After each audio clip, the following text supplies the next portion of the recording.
varianti. Elektron variantini mana biz hamsuhbat bo'ldik. Ustoz shogird duosiz. Elektron ham shogird qila olasizlarmi? Sizni elektron variantni yaratishda ustoz qilib oladi. Bo'ladimi? Ana Shuhrat salom, yana men yomon sizga. Yo'q, bunaqa. Elektron varianti direktor bo'lasiz. Elektron variantga siz javob berasiz. Hurmatli aziz muxlislar, ana ustozlarimizning gaplariga, so'zlariga e'tibor qildingizlarmi? Ustozimiz mana Muzaffar Mirzoni o'sha suhbatlarining orasiga bir gapni yana aytib o'tdilar-ku, bu kishi mana ustozimiz Uzuk ko'zidagi xat degan o'sha povestlariga Ulug'bek Mirzo degan so'zlarni ishlatib o'tdilar. Lekin xalqimizning orasida Mirzo Ulug'bek deb yuritiladi. Shunday. Shu haqida bir qisqagina aytib o'ting, ustoz. Ulug'bek Mirzo deb aytilishi to'g'rimi yo Mirzo Ulug'bek xalqqa qulayroqmi aytilishi? Men bir voqeani aytib beraman. Xullas Amir Temurning Boysunqur Mirzo degan ismli nabirasi tug'ilgan paytda Qoratog'da Ulug'bek tug'ilgan, Mirzo tug'ilgan, Boysunqur Mirzo tug'ilgan. Shunda sulton aslida sulton Shohrux, sulton Jahongir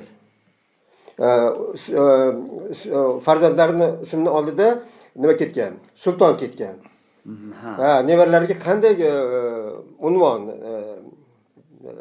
unvon berish masalasida muammo bo'lganda, bular endi shu kundan e'tiboran Mirzo nimaga savol berishgan? Saroy muxolifim savol berganki, nima uchun Mirzo?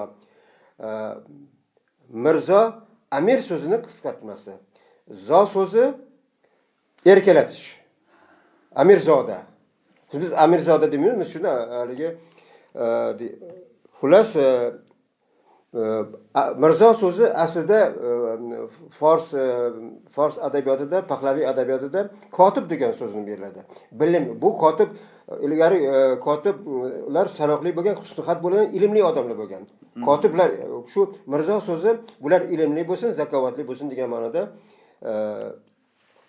shu o'rinda bir fikr keldi. Men fikrlan bo'lganim uchun uzr so'rayman. Shu Abdulla Aripov mana shu uzun ko'zdagi xat povestini o'qib chiqqanlardan keyin familiyang juda uzun ekan dedilar. Meni familiyam Mirrajabov, Muzaffar Mirrajabov. Familiyang juda uzun ekan. Shu jurnalni yarmini egallaydi. Shuni qisqartirsak nima bo'lar ekan degan ma'noda Mir bor ekan, familiyangda Mir bor ekan, sharifingda. Oldiga yoniga zo qo'ysak nima bo'ladi degan Abdulla aka, siz nima siz ustoz? Shu 82-yildan e'tiboran Muzaffar Mirrajabov, maqchalar Muzaffar Mirrajabov, tahririyatga ham bosh muharrir Muzaffar Mirrajabov yozilgan. Lekin birorta tahrir bosh muharrir Muzaffar Mirzo deb yozmagan. Qadriyat gazetasida ham, boshqa gazetada ham. Sababi mana shu Abdulla akani bir so'zlari bilan, demak, Ulug'bek Mirzo deyilishining sababi shunda. Mirzo Ulug'bek emas. Ulug'bek Mirzo. Tarixlarda shunday keladi. Endi bu ma'nosi shu. Ali zakovatli, bilimli, ziko bo'lsin degan ma'noda shu har bir avlodning nomiga Boysunqur Mirzo, Abu Said Mirzo, Umar Shayx Mirzo shu ma'noda ismiga Mirzo so'zi qo'shilgan. Rahmat ustoz. Hurmatli aziz muxlislar, davramizda yana bir mehmon kutib turibdilar. Bu mehmon mana shu ustozimiz Shuhrat Salomga tegishli inson. Mana ham oldindan ko'p necha yillardan buyon ijod ishida o'z faoliyatini olib borib keladigan bir shoira singlimiz Sohiba Salom ham tashrif buyurganlar. Hozir shu kishini ham bir qarsak ostida taklif qilamiz davramizga. Marhamat, keling. Assalomu alaykum. Salom, keling. Keling. Assalomu alaykum. Yaxshimisiz? Yaxshi kelinglar. Xush kelibsiz. Xonadonimizga. Xush bo'ling. Yaxshimisiz? Yaxshi kelyapsizmi? Yaxshi, rahmat. Sizmisiz? Hurmatli aziz muxlislar, mana kuni kecha 2026-yil 24-aprel kuni ustozimiz O'zbekiston Yozuvchilar uyushmasi a'zosi, bir nechta she'riy kitoblar muallifi Shuhrat Salomni tavallud topgan kunlarini nishonladik. Shu bilan qolayversa, mana bu shoira singlimiz Sohiba Salom bilan bular yangi hayot yo'liga qadam qo'ydilar. To'g'rimi ustoz? Shunday. Kecha o'sha tadbirda birga bo'lib, birga o'sha tadbirni chiroyli o'tkazdik. O'zimizni barcha respublikamizni barcha viloyat tumanlaridan tashrif buyurgan mehmonlarni yaxshi kutib oldik. Ularni sog' salomat yana uzatdik ham ustoz. Yetib borishdi hammaliga. Rahmat. Sohibaxon, siz ham bir necha yildan beri shu Telegram kanallarda faoliyat ko'rsatib borasiz, boshlovchilik qilib borasiz, she'rlar yozib turasiz. Albatta. Shu vaqtgacha hali sizniki she'ringizni qo'shiq qilganim yo'q, ustoznikini qildim. Endi bundan keyin sizni she'rlaringizga ham qo'ylaveramiz qo'shiq qilishda. Albatta. Shu ustozlar haqida bir tilaklar bildirsangiz, keyin o'zingizning ijodingizdan bir she'rmi, bir narsa o'qib bersangiz, ana muxlislar uchun shu yoqqa qarab, Xo'p. ekranga qarab.